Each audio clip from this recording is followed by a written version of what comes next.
Siapakah mereka yang disebut sebagai ahlul bid'ah? Secara umum, semua pelaku bid'ah disebut sebagai ahlul bid'ah.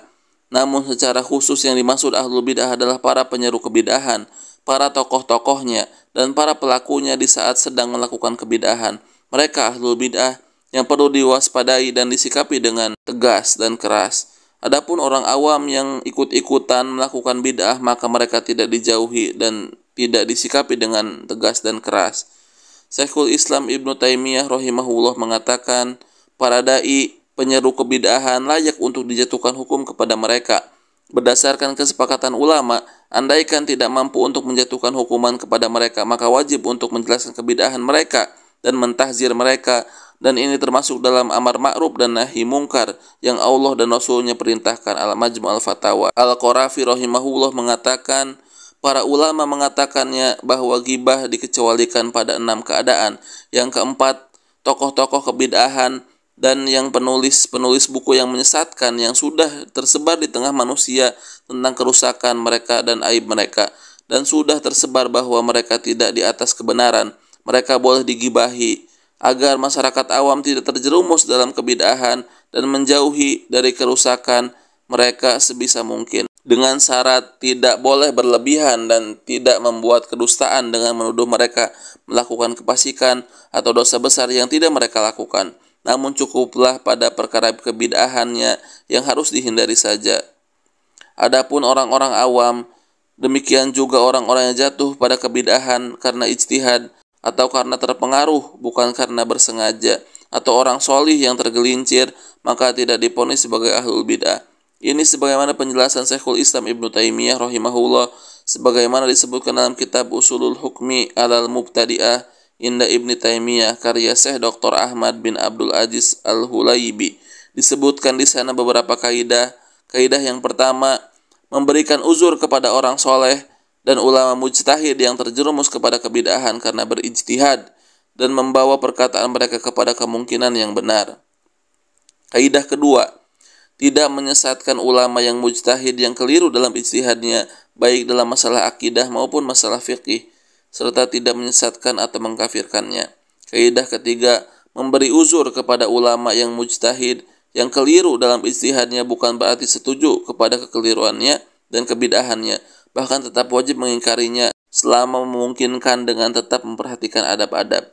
Kaidah yang keempat, tidak menghukumi orang yang terjerumus pada kebid'ahan sebagai ahlul ahwa dan ahlul bid'ah, serta tidak memusuhi mereka kecuali kebid'ahan yang mereka lakukan sangat masyhur dan berat menurut para ulama. Usulul Hukmi. Pada sebuah kesempatan, Syekh Shaleh bin Fauzan al-Fauzan hafizahullahu ta'ala pernah ditanya, di antara para penuntut ilmu atau santri terdapat perbedaan mengenai definisi ahlul bid'ah, sebagaimana mereka mengatakan ahlul bid'ah adalah orang yang mengatakan atau melakukan kebid'ahan meskipun ia belum paham. Sebagian yang lain berkata bahwa pelaku bid'ah itu adalah yang sudah dipahamkan bahwa yang dilakukannya adalah bid'ah. Sebagian lagi ada yang membedakan apakah pelaku bid'ah itu ulama mujtahid yang mempelopori kebid'ahan ataukah bukan ulama mujtahid. Dan beberapa pengertian ini kadang timbul vonis bahwa Ibnu Hajar al-Asqalani dan Imam An-Nawawi adalah ahlul bid'ah, tanpa toleransi sedikit pun kepada mereka. Kami meminta penjelasan dari Anda yang memiliki pemahaman yang mendalam dalam permasalahan ini. Semoga Allah membalas kebaikan Anda. Beliau pun menjawab, yang pertama, seorang penuntut ilmu agama yang masih pemula atau juga orang awam hendaknya tidak menyibukkan diri dalam memvonis seorang itu ahlul bid'ah atau seorang itu fasik, karena hal ini sangat berbahaya bagi orang yang tidak memiliki ilmu agama yang mendalam tentang masalah ini. Selain itu, menyibukkan diri dalam memvonis ahlul bid'ah atau fasik akan menimbulkan permusuhan dan kebencian di antara mereka.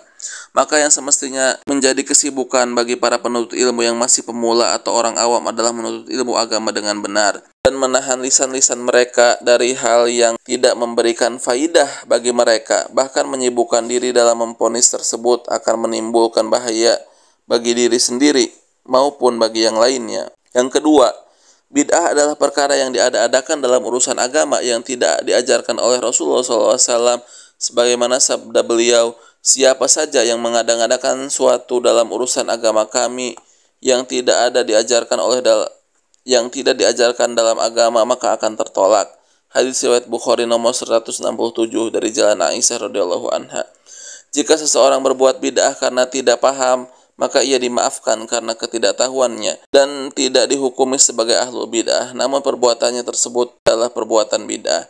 Ketiga, ulama yang berbuat kesalahan ijtihad berupa takwil sifat-sifat Allah sebagaimana Ibnu Hajar Al-Asqalani dan An-Nawawi yang telah mentakwil beberapa sifat Allah, mereka berdua tidak dihukumi sebagai ahlul bid'ah. Mereka berdua telah berbuat kesalahan dalam hal tersebut, namun kita memohonkan ampunan Allah untuk keduanya karena mengingat perjuangan mereka berdua dalam mengagungkan sunnah Rasulullah SAW.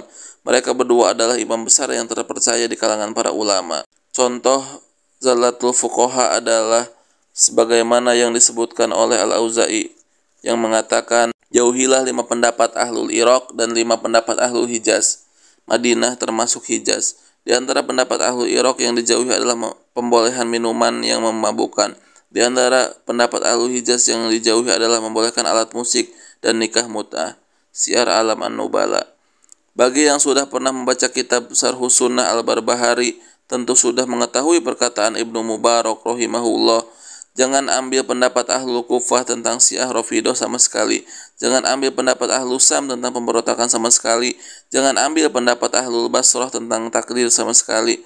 Jangan ambil pendapat ahlul Khurasan tentang irja sama sekali. Jangan ambil pendapat ahlul Makkah tentang transaksi sarf sama sekali. Jangan ambil pendapat ahlul Madinah tentang musik sama sekali. Jangan ambil pendapat mereka dalam masalah ini sama sekali. Ulama-ulama tersebut keliru dan pendapatnya tidak boleh diikuti, namun mereka tidak diponis sebagai ahlul bid'ah. Wallahu a'lam. Semoga apa yang telah kita saksikan tadi meneguhkan hati kita untuk terus berjalan di atas manhaj salafus soleh atau manhajnya para sahabat radhiyallahu anhum ajmain.